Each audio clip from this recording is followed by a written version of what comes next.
నమస్తే, welcome to Politicos. రోజువారీ వార్తల్లో మనం కేంద్ర ప్రభుత్వ పథకాలు అంటే సెంట్రల్ గవర్నమెంట్ పథకాలు, అదేవిధంగా స్టేట్ గవర్నమెంట్ పథకాలు అనే మాటలను తరచుగా వింటూనే ఉంటాం. ప్రధానమంత్రి గారి పేరుతో కొన్ని స్కీమ్స్ వస్తే ముఖ్యమంత్రి గారి పేరుతో మరికొన్ని స్కీమ్స్ వస్తూ ఉంటాయి. అయితే అసలు ఈ రెండింటికి మధ్య ఉన్న తేడా ఏంటి? ఒక పథకానికి డబ్బులు ఎక్కడి నుంచి వస్తాయి? ఢిల్లీ నుంచి వచ్చే నిధులకు మన రాష్ట్రం ఇచ్చే నిధులకు లింక్ ఏంటి? చాలా మందికి దీనిపై క్లారిటీ అయితే లేదు.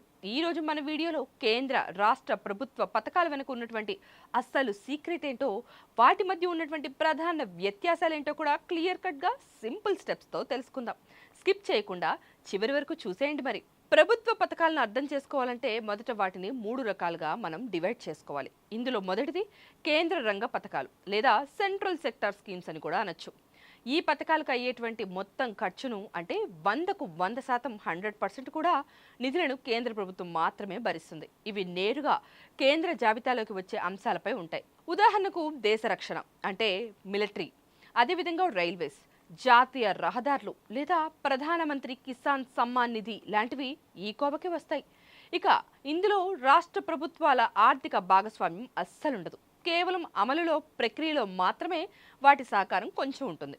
ఇక రెండవ రకం పథకాలు అత్యంత ఇంట్రెస్టింగ్గా ఉంటాయి. ఎందుకంటే వీటిని కేంద్ర ప్రాయోజిత పథకాలు లేదా సెంట్రల్లీ స్పాన్సర్డ్ స్కీమ్స్ అని అంటారు. ఇక్కడే కేంద్ర రాష్ట్ర ప్రభుత్వాలు కలిసి పనిచేస్తాయి. ఈ పథకాలకు అయ్యే ఖర్చును కేంద్రం మరియు రాష్ట్రం రెండూ కూడా డివైడ్ చేసుకుని చేస్తాయన్నమాట.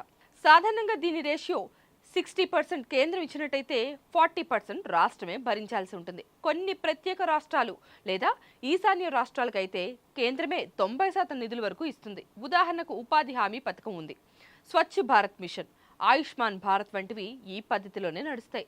ఇక్కడ ట్విస్ట్ ఏంటంటే కేంద్రం తన వాటా నిధులు విడుదల చేసినా రాష్ట్ర ప్రభుత్వం తన వంతు 40% వాటాను కలిపితేనే ఆ పథకం క్షేత్రస్థాయిలో ప్రజలకు అందుతుంది. కేవలం కేంద్రం నుంచి వచ్చి రాష్ట్రం నుంచి గనక నిధులు గనక రాకపోయినట్టయితే ఆ పథకం అక్కడికక్కడే ఆగిపోతుంది కూడా. చివరగా మూడో రకం పూర్తిగా రాష్ట్ర ప్రభుత్వ పథకాలు. వీటినే స్టేట్ స్కీమ్స్ అని కూడా అంటారు. ఈ పథకాలను కేంద్ర ప్రభుత్వం నుండి ఎలాంటి ప్రత్యేక నిధులు కూడా రావు. రాష్ట్ర ప్రభుత్వమే తన సొంత ఆదాయంతో పన్నులు మరియు బడ్జెట్ నుంచి 100% నిధులను కేటాయించుకోవాల్సి ఉంటుంది. మన తెలుగు రాష్ట్రాల్లో చూసే అమ్మబడి, అదేవిధంగా రైతు బంధు, ఆసరా పెన్షన్లు, విద్యా దీవెన లేదా ఉచిత విద్యుత్ వంటి నవరత్నాలు మరియు సంక్షేమ పథకాలన్నీ కూడా పూర్తిగా రాష్ట్ర పరిధిలోనివే. వీటి అర్హతలు, అదేవిధంగా బడ్జెట్ మరియు నియమ నిబంధనలను నిర్ణయించే పూర్తి అధికారం ఆయా రాష్ట్ర ప్రభుత్వాలకు మాత్రమే ఉంటుంది. అలాగే ఈ పథకాల పేర్లలో కూడా రాజకీయం కనిపిస్తూ ఉంటుంది. కేంద్ర ప్రాయోజిత పథకాలకు కేంద్రం నిధులు ఇస్తుంది కాబట్టి వాటికి ప్రధానమంత్రి పేరు ఉంటుంది. ఇక రాష్ట్రాలు కూడా అందులో నిధులు పెడుతున్నాయి కాబట్టి కొన్నిసార్లు ప్రాంతీయంగా ముఖ్యమంత్రుల పేర్లతో సహా స్థానిక పేర్లతో కూడా మార్చి ప్రచారం చేసుకుంటూ ఉంటాయి. దీనివల్ల సామాన్య ప్రజల్లో ఏది కేంద్ర పథకమో ఏది రాష్ట్ర పథకమో అనే చిన్న కన్ఫ్యూజన్ ఏర్పడుతూ ఉంటుంది. సో ఫ్రెండ్స్, చూశారు కదా, ఇది కేంద్ర మరియు రాష్ట్ర ప్రభుత్వ పథకాల వెనుక ఉన్నటువంటి అసలు కథ.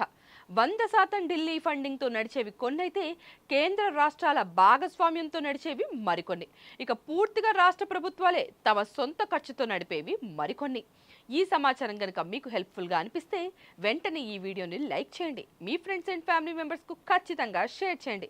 ఇలాంటి మరిన్ని ఇంట్రెస్టింగ్ మరియు ఇన్ఫర్మేటివ్ వీడియోల కోసం మన ఛానల్ని సబ్స్క్రైబ్ చేసుకోవడం అస్సలు మర్చిపోకండి. మీ అభిప్రాయాన్ని కింద కామెంట్ సెక్షన్లో మాకు తెలియచేయండి. వెంటనే మేము రిప్లై కూడా ఇస్తాం. Thank you for watching. See you in the next video. Please subscribe to the channel and download the Politicos app from the links in the description.